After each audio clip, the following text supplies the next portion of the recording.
T begins in silence. A desert night.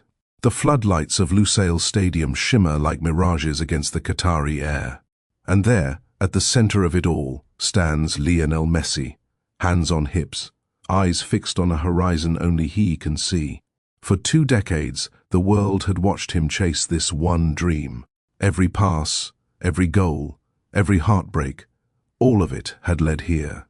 Now, with the weight of a nation pressed between his shoulders, that dream is either seconds from dying or moments from being fulfilled. 90 minutes have passed. Then extra time. Then penalties. Argentina and France have produced the most breathtaking final in World Cup history, a match that feels more like myth than sport. And in those final breaths, as the world holds its breath with him, Messi knows that everything comes down to this single heartbeat. But to understand this night, to truly grasp what it means for him, for Argentina, for football, we must go back. Not to Barcelona, not to Rosario, but to something smaller, sharper, and far more painful, the collapse. Before the glory came disaster. November 22nd, 2022, Lusail Stadium, Argentina, unbeaten in 36 matches, reigning Copa America champions. The tournament's spiritual favorites walk out against Saudi Arabia. The mood is almost casual. The confidence so thick it feels like certainty. The anthem rolls across the stands, Messi's face calm but unreadable. The match begins perfectly. A penalty. Messi converts. The cameras pan to the crowd, blue and white flags waving like ocean tides.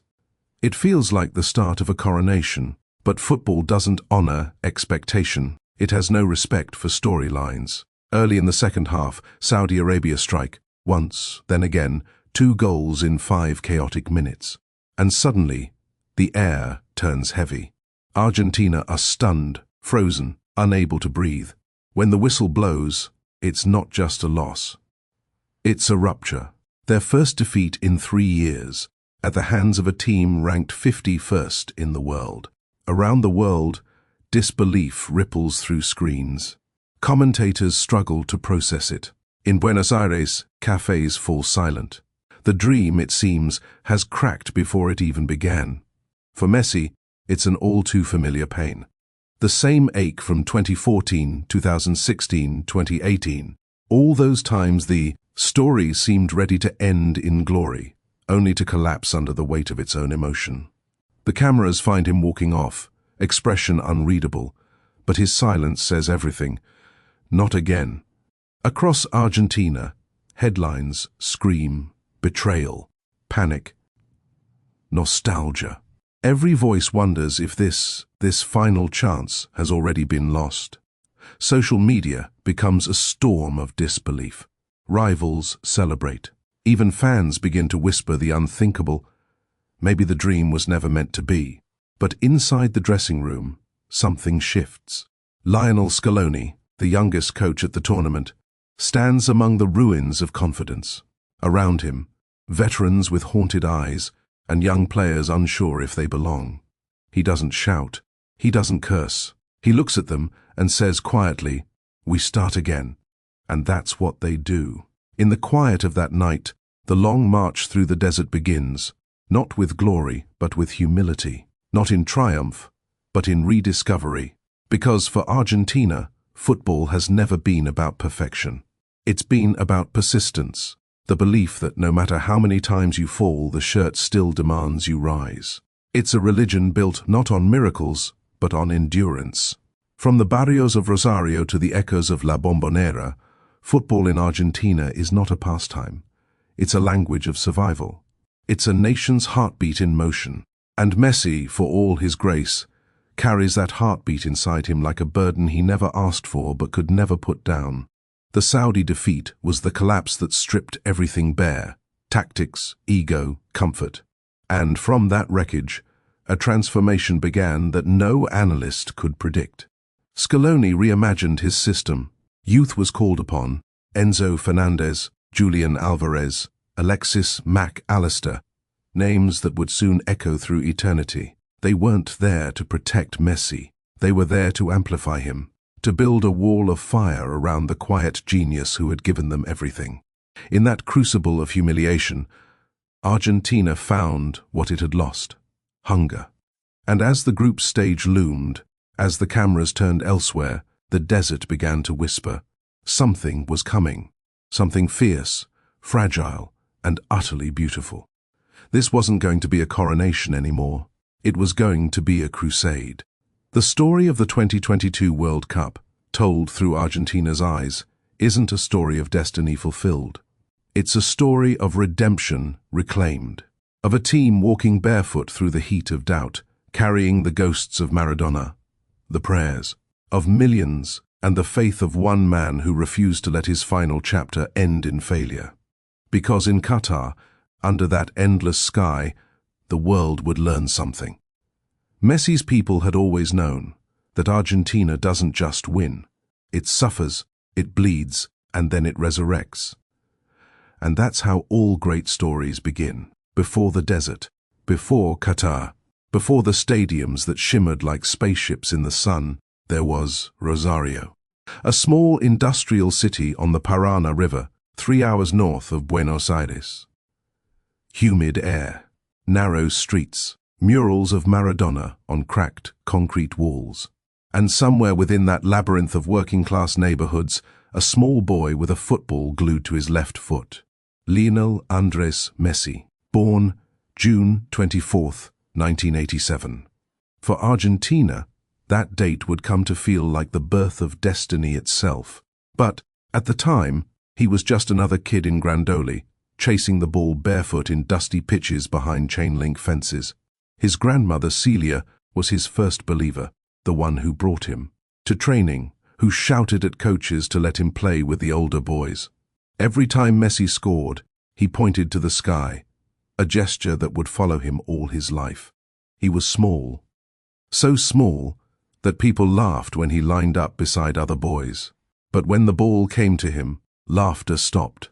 The game slowed, bent, obeyed. Yet even magic has its limits. At 10, Messi was diagnosed with a growth hormone deficiency. His family could barely afford treatment. For many, that would have been the end of the dream.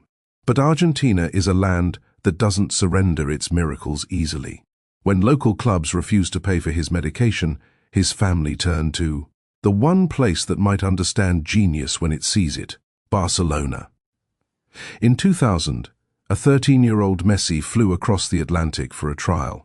The legend says his first contract was signed on a napkin in a restaurant, inked by a scout who knew what he'd just witnessed. It was the beginning of an odyssey, a boy who left his homeland to chase a future in a foreign language, with a body still learning to grow. He'd spend his teenage years at La Masia, shaping himself among Catalonia's best, absorbing the system that would one day make him the center of world football. But for all the trophies that would come, the Ballons d'Or, the champions, leagues, the records, one thing always pulled him back: Argentina. Because to be Argentine in football is to live in the shadow of divinity. And divinity in this country has a name: Diego Armando Maradona. In every alleyway and stadium, Maradona's face watches over the game like a saint. The boy from Villa Fiorito who conquered the world in 1980. 6. Whose hand of God and goal of the century became scripture. Maradona was more than a footballer. He was rebellion, faith, and fury in human form. So when Messi appeared, quiet and almost shy, fans didn't know what to make of him. Could this polite, silent boy carry the same fire?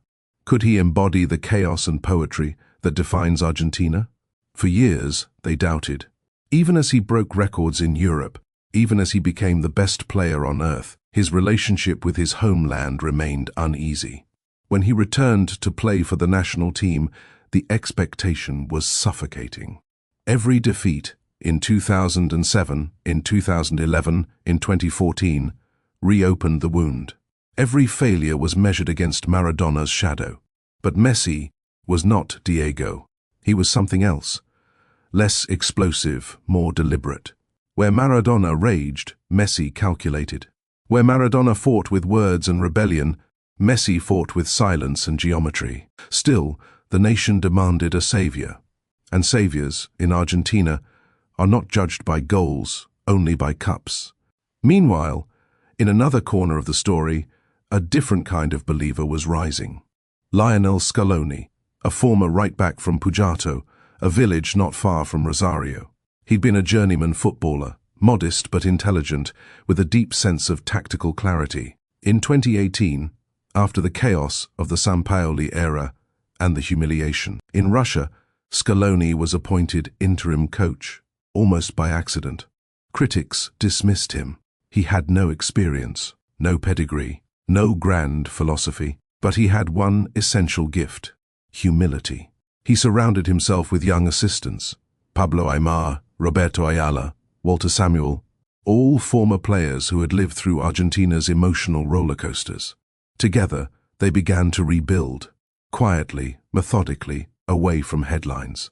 Their mission wasn't to reinvent Argentina. It was to restore its soul. And they began where all great rebuilds begin: trust.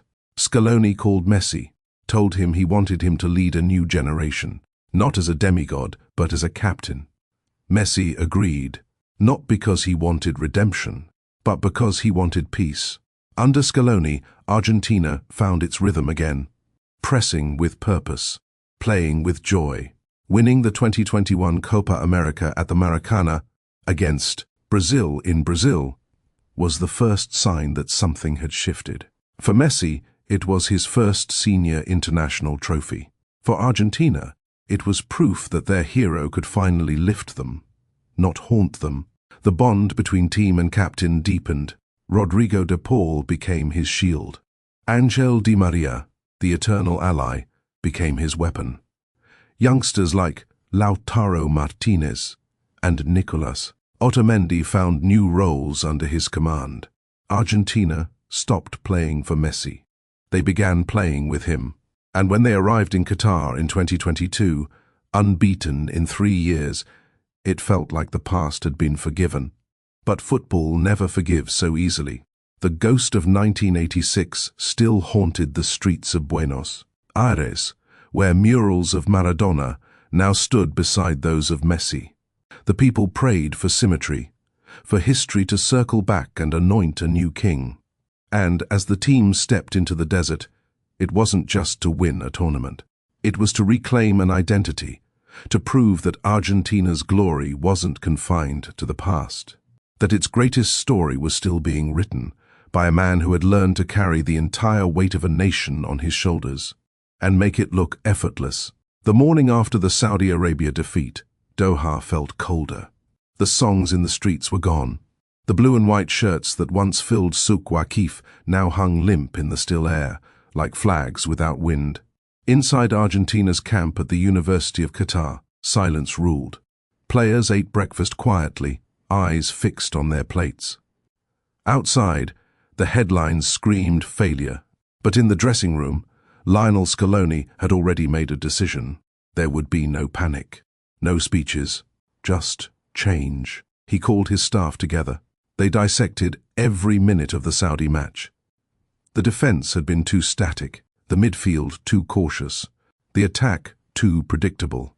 Argentina had played with the weight of expectation, not with the rhythm of belief. And so, Scaloni tore it apart. He began introducing youth: Enzo Fernandez, Julian Alvarez, Alexis Mac Allister. They brought what Argentina had lacked: speed, energy, and the courage to press. The veterans would stay: Di Maria, Otamendi, De Paul. But the spine of the team would now breathe with something younger, hungrier, less afraid of ghosts. Messi will lead, Scaloni said, but he cannot carry. In the days before the second match against Mexico, the team rebuilt itself from fragments. Every drill mattered. Every detail became a ritual. Messi stayed late after sessions, speaking quietly with Enzo, with Julian, with De Paul.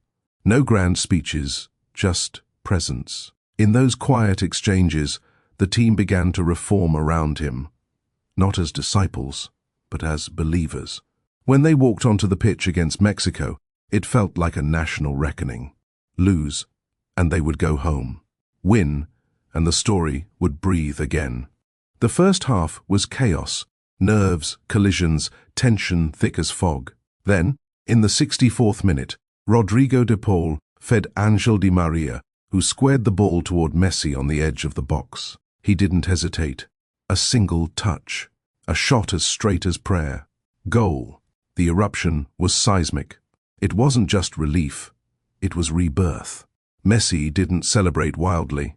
He simply stared into the night sky, pointing upward to his grandmother, as if to remind everyone that faith, not fear, still ruled the desert. Moments later, Enzo Fernandez sealed it with a curling strike from the left, a goal of beauty and defiance. Argentina 2, Mexico 0. The roar of a nation returned. Against Poland, they played like a team resurrected. The passing was fluid, the movement effortless. Julian Alvarez, all tireless energy and instinct, scored his first World Cup goal. Argentina topped the group. From ashes, they had risen. But football doesn't grant redemption that easily. Waiting in the round of 16th was Australia, disciplined, athletic, dangerous in transition. For 90 minutes, Argentina fought not just the opponent, but themselves. Messi, calm and ageless, found space in the chaos, scoring with precision so casual it felt rehearsed. Later, a burst from Alvarez forced the second. Australia clawed one back. In the dying minutes, a goal line save from Lisandro Martinez kept Argentina alive. The whistle blew, and for the first time, Messi smiled. Not the relief of escape, but the satisfaction of control. This, finally, was his team. Every player now moved with his tempo. De Paul hunted with his ferocity. Fernandez and McAllister played like extensions of his mind. The team had learned to breathe with him. Fast, short bursts of movement. Quick transitions, then moments of frozen calm before the strike. It wasn't perfection, but it was identity, something Argentina had chased for years. And as the quarter-final approached, that identity would be tested in the most brutal way imaginable. Because waiting for them was the Netherlands. A team built not on chaos, but control. Tall, physical, tactically ruthless. Under Louis van Gaal, they were an orange machine with a mind of iron. The days before that match were thick with tension. Dutch players whispered provocations. Van Gaal hinted that Messi barely defended. Argentine journalists replayed the taunts on loop. For a team forged in humiliation, these words were gasoline. De Paul promised, "We'll fight until we stop breathing." Scaloni reminded them, "This is not about revenge, it's about identity." But deep down, everyone knew. It was both. In the training sessions, Messi was sharper than ever. Lighter, looser, smiling. He looked less like a man burdened by destiny, and more like one finally free to pursue it. The desert campaign was no longer about survival. It had become a pilgrimage, a slow, sacred walk towards something eternal. Each game now felt like a stanza in a poem he'd been writing for 20 years. Each pass, a brushstroke. Each goal, a signature. And as the world's cameras turned their lenses toward Lusail again, the question changed. It was no longer, can Argentina recover? It was, can anyone stop them? The answer would come in a match that turned into psychological warfare. One that would test not only Argentina's tactics, but their very soul. Because when the orange storm met the blue tide, football itself would break apart. Lusail Stadium, December 9th, 2022. Under the floodlights, the air crackled with something ancient, the tension before battle. Argentina versus the Netherlands. Two nations with unfinished business. Two philosophies clashing like elements. Passion against precision, chaos against control. The history between them ran deep. 1978, 1998, 2014.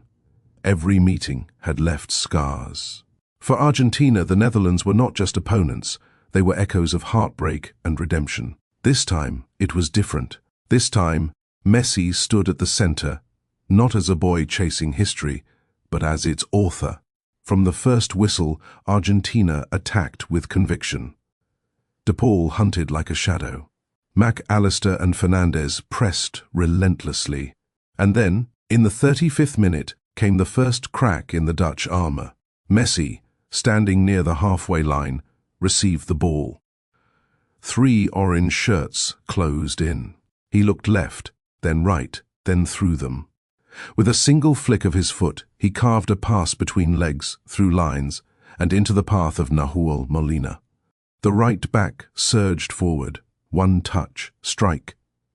Goal. It was the kind of assist only Messi could see, let alone create. A pass born of geometry and intuition, as if he had paused time to draw his own route through it. Argentina, 1-0. The crowd erupted. Scaloni's bench exploded in disbelief. For all their preparation, no tactic could account for that. In the second half, tension grew.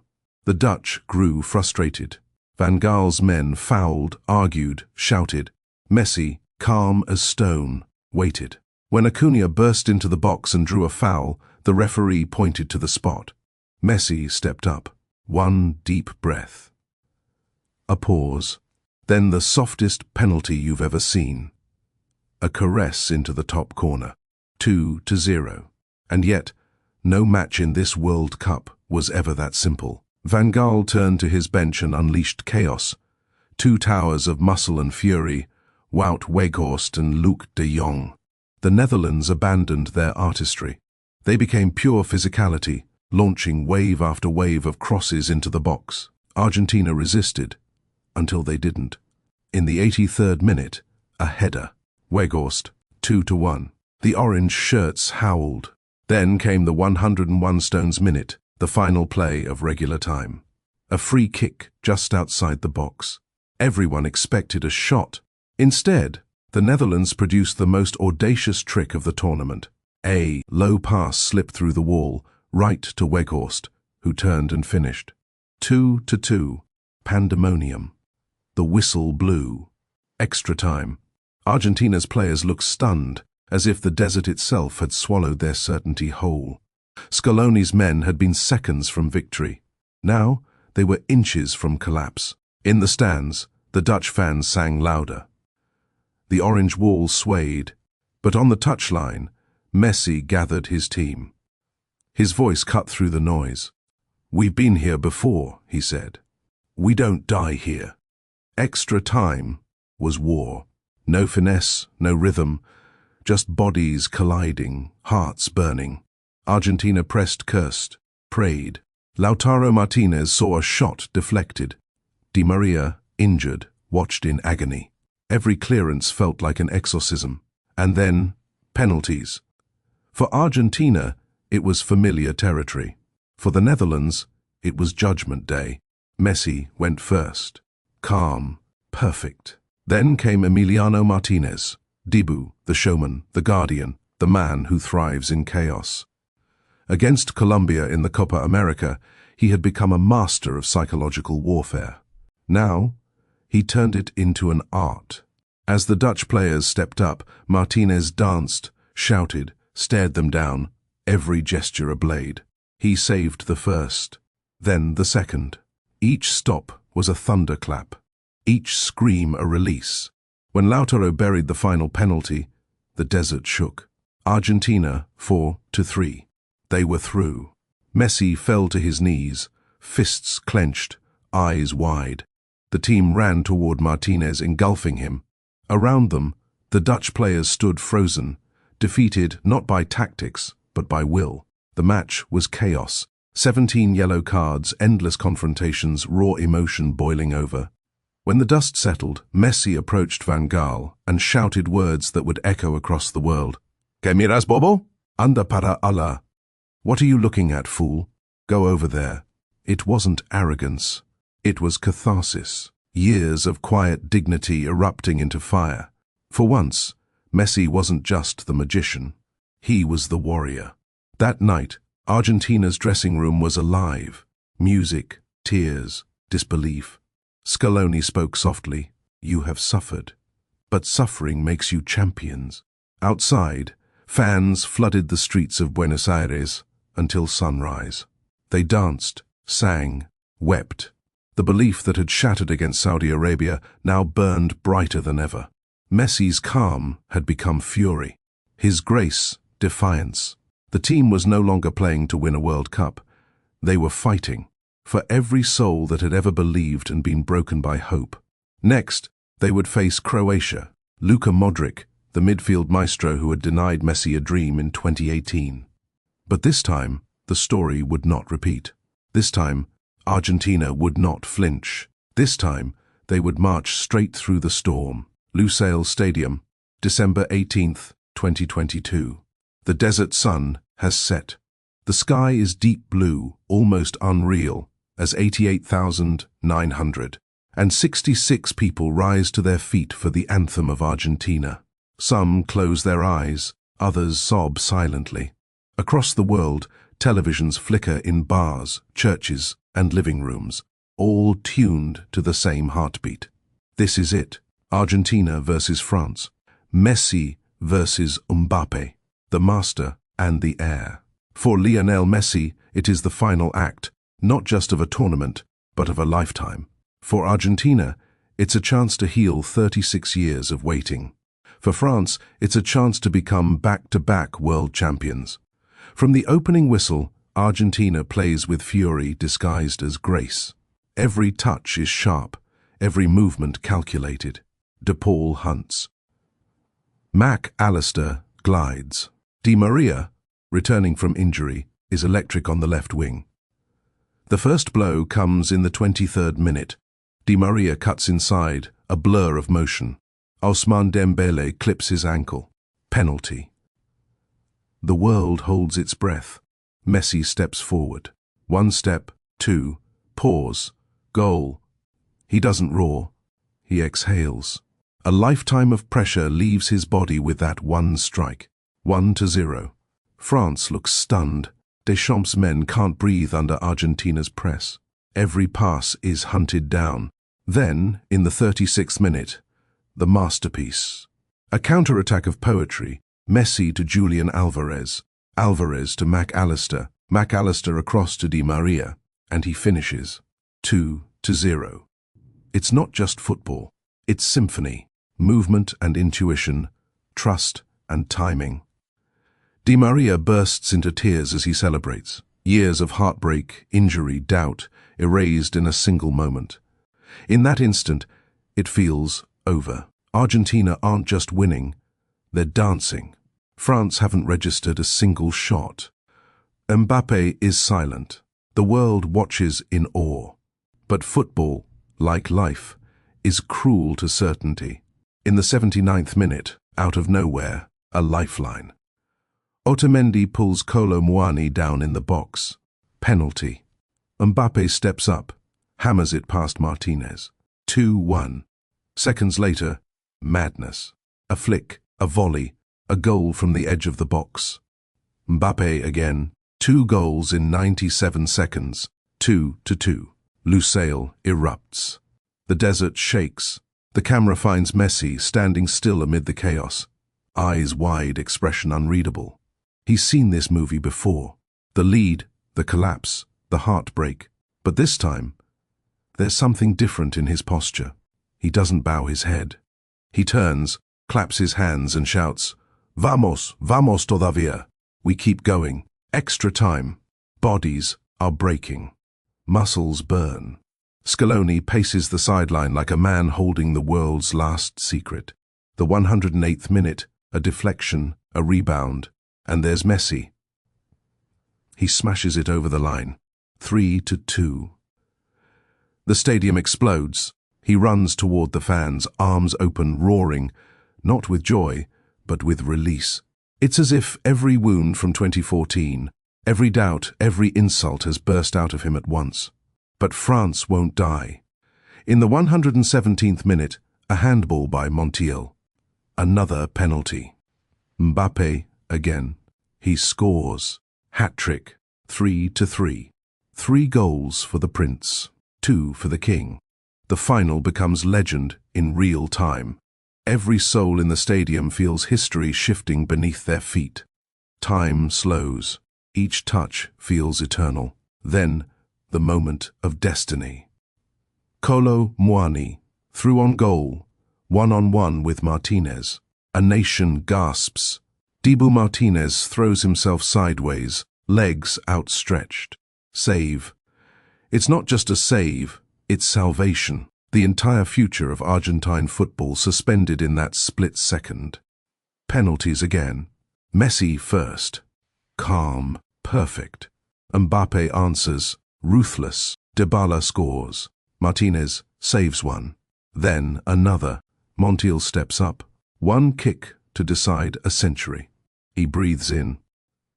Steps forward. Shoots. Goal. Argentina, champions of the world. The desert erupts in tears and thunder. Messi falls to his knees, hands over his face, as his teammates collapse around him. Scaloni cries openly. Di Maria sobs into the turf. De Paul screams into the sky. Above them, fireworks explode like falling stars. Messi walks toward the stands, where the Argentine fans chant his name with a kind of reverence no language can contain. The noise is not joy, it's worship. Then comes the moment no script could have written. Messi lifts the World Cup, wrapped in a bisht, a cloak of Qatari royalty. The symbol of power, worn by kings, now draped over a boy from Rosario. The image burns itself into history. A soft smile, a golden glow. The desert, at last, has found its God. That night, Buenos Aires doesn't sleep. 3 million people pour into the streets, climbing lampposts, buses, statues. Old men cry. Children sing. Across every barrio, fireworks paint the sky white and blue. In one moment, 36 years of longing collapse into a single truth. Lionel Messi has delivered Argentina's redemption. But victory is never just about the trophy. It's about what it costs. For Messi, this wasn't just a match. It was exorcism. For Scaloni, it was vindication. For Di Maria, salvation. For Dibu Martinez, immortality. They didn't just win a World Cup, they survived one. The morning after the final, the desert was quiet. The stadium lights had dimmed. The fireworks were gone. And yet somewhere in that stillness, the echo of Argentina's victory still vibrated. Not as sound, but as presence. In the streets of Buenos Aires, millions continued to move in slow waves of joy. They sang songs older than their grandparents, names painted across their faces in blue and white. On balconies, people waved flags from windows. Strangers embraced as if bound by blood. For Argentina, football has always been more than a game. It is memory. It is mourning. It is faith. And in Qatar, that faith had been restored. The images spread across the world like sacred art. Messi kissing the World Cup, his eyes closed, the gold reflecting his face like a mirror of everything he'd endured. Scaloni lifted high by his players, tears in his eyes. Di Maria, broken in body but whole in spirit, lying on the grass in disbelief. In that instant, the narrative of Messi's life changed forever. For years he had carried the cruel contradiction of greatness, adored abroad, doubted at home. Now, the last question had been answered. No longer the heir to Maradona, no longer the prodigy who couldn't deliver. He had become something else entirely, the bridge between eras, the man who closed the wound. Back in Rosario, the muralists went to work before dawn. Walls filled with new saints, Messi holding the trophy, his smile etched in sunlight. In Buenos Aires, the obelisk became a shrine. Around it, millions gathered, their chants rising into the summer night. The numbers were staggering. 5 million in the streets. Flights delayed, highways closed, the city overwhelmed by love. But behind the chaos was something more powerful: unity. For once, Argentina was not divided by politics or poverty or pain. For once, it was one voice, singing the same song. And that voice stretched far beyond Argentina's borders. Across the world, People who had never watched a match felt they'd witnessed something timeless. Because Messi's victory wasn't just Argentina's, it belonged to everyone who had ever been told their best would never be enough. In Paris, fans applauded him, even as he'd just defeated their champion. In Barcelona, the city that raised him, fireworks lit the sky. In Rosario, a banner read simply, "Gracias, Leo." For Lionel Scaloni, the story was equally miraculous. The youngest coach of the tournament, once dismissed as unqualified, had built not just a team, but a family. His calmness, his humility, his belief in the collective had redefined what leadership looked like in modern football. And the players, every one of them, carried a piece of the story. Rodrigo de Paul, the loyal soldier who protected Messi as if he were guarding a crown. Enzo Fernandez, the youth who played with the heart of a veteran and became a symbol of Argentina's renewal. Julian Alvarez, whose fearless energy rewrote the rhythm of attack. And Emiliano Dibu Martinez, the man who turned chaos into theatre, whose saves became prophecy. Their journey, their suffering, and their triumph became part of a single national myth, the Desert Campaign. Because this victory wasn't born in comfort, it was forged in fire. In humiliation against Saudi Arabia, in the terror of the Netherlands shootout, in the madness of the final. Every obstacle that could have broken them only built them stronger. Every doubt sharpened their conviction, and in that truth lies Argentina's greatest lesson, that beauty in football, like beauty in life, is not born from dominance but from resistance. In the months that followed, the celebrations continued. The World Cup trophy toured the provinces. Stadiums filled just to watch Messi walk onto the grass. He smiled more often now, freely, lightly. There was no more weight to carry, no more question to answer. He had given his people what they had longed for, closure. When asked how it felt, Messi said simply, "Now I can rest." But legends never rest. For future generations, the image of that night in Lusail will become myth. Retold in bars, painted on walls, whispered in stadiums before kickoff. Children will wear the number 10, not just as a tribute, but as inheritance. And in every retelling there will be the same rhythm, the fall, the rise, the war, the glory. Because Argentina's story in Qatar wasn't just a sporting triumph. It was a parable of faith after failure, of humility after pride, of joy after pain. Messi's World Cup wasn't an ending. It was the closing of a circle begun by Maradona, the passing of fire from one generation to the next. In the quiet moments after the celebrations ended, Messi returned to Rosario. No cameras, no speeches, just home. The same streets, the same walls, the same small pitch where it all began. He walked out one evening and watched a group of children playing barefoot under the glow of streetlights. One of them, tiny, laughing, left-footed, dribbled past the others and scored. Messi smiled. He didn't say a word, because somewhere in that child's movement, the story had already begun again. The desert had given him his ending, and in doing so, gifted Argentina its eternity.